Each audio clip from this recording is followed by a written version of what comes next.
ভ্ৰাম্যমান থিয়েটাৰ জগতত নতুনকৈ ভুমুকি মৰা নাট্যদল ৰাজলক্ষ্মী থিয়েটাৰ ৩টা নিশাত ৩খন নাটক মঞ্চস্থ কৰা নাট্যগোষ্ঠীটোৰ ঘা নামৰ নাটখনিয়ে এই বছৰত জনপ্ৰিয়তা লাভ কৰিছে। জনপ্ৰিয় অভিনেতা পৰিচালক তথা নাট্যকাৰ চম্পক শৰ্মাৰ ৰচনা পৰিচালনা আৰু অভিনয় সমৃদ্ধ নাটখনিত পৰিৱেশ সংৰক্ষণৰ এক গুৰুত্বপূৰ্ণ বিষয় দৰ্শকৰ মাজলৈ বিলাই দিয়াৰ প্ৰয়াস কৰা হৈছে। ইপিনে নাটখনিৰ মূল চৰিত্ৰত অভিনয় কৰা জনপ্ৰিয় অভিনেত্ৰী কল্পনা কলিতাৰ মৰ্মস্পৰ্শী তথা চৰিত্ৰসুলভ অভিনয়ে প্ৰতিগৰাকী দৰ্শকৰ মন জয় কৰিবলৈ সক্ষম হৈছে।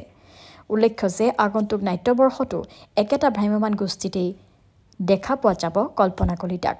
এই সন্দৰ্ভত অভিনেত্ৰী কল্পনা কলিতাই কয় যে নৱবিবাহিতাসকলে কেনেকৈ নিজৰ আপোন মানুহজনক অতি সোনকালে পাহৰি যাব পাৰি, সেইটোৱে হৈছে ঘা।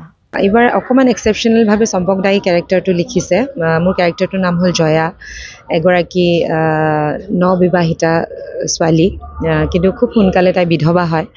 আৰু কাহিনীটো চকু দুটাৰ ওপৰত, তাইৰ হাজবেণ্ডৰ চকু দুটাৰ ওপৰত। খুব সহজ সৰল এজনী মৰমীয়াল ছোৱালী, যিয়ে নিজৰ হাজবেণ্ডক এৰি থাকিব নোৱাৰে।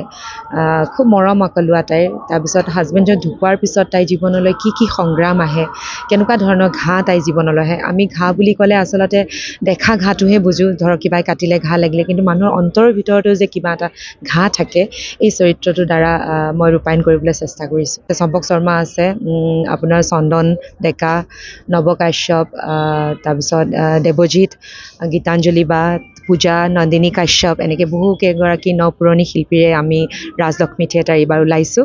আৰু সকলোৱে ভাল পাইছে, সকলোৰে অভিনয় বহুত ধুনীয়া, কাৰণ গোটেইখিনি শিল্পীয়ে অভিজ্ঞ, কোনো নতুন নহয়, আৰু সেইকাৰণে চাগে মানুহে নাটকখন ভাল পাইছে। মই 3খন নাটকতে 3টা বিভিন্ন ধৰণৰ চৰিত্ৰ ৰূপায়ণ কৰিছোঁ। আৰু যেতিয়া আপুনি এজনী মাকক সোধে যে আপোনাৰ কোনটো ল'ৰা ছোৱালী আপুনি চবতকৈ ভাল পায়, তো মাকে ক'ব নোৱাৰে কোনটো ল'ৰা ছোৱালী ভাল পায়, কিন্তু এই 3খন নাটকৰ ভিতৰত চাগে দৰ্শকে মোক এই কেৰেক্টাৰটোত ভাল পায় কাৰণে আদৰি ল'লে। আৰু আজিকালি থিয়েটাৰবোৰ ভেলকিবাজি বুলি কয়, ভেলকিবাজি হোৱা বুলি কৈছে, কিন্তু কিছুমান ক্ষেত্ৰত দৰকাৰো হয়, কাৰণ অডিয়েঞ্চে এইখিনি বিচাৰে।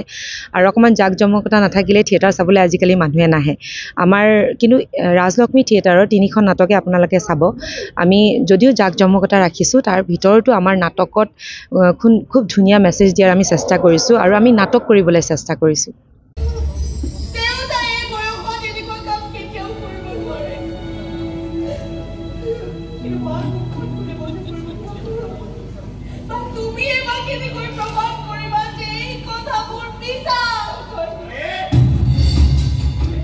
গুৱাহাটীৰ পৰা দিগন্ত কলিতাৰ ৰিপৰ্ট, NDS নিউজ।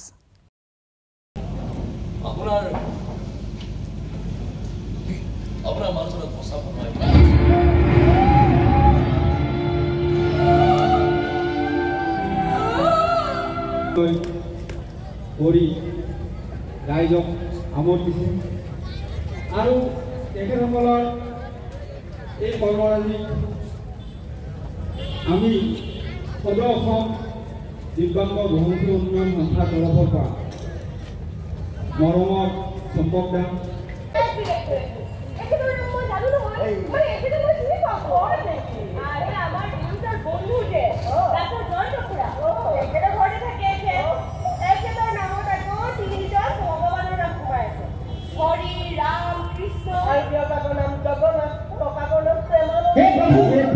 Hey,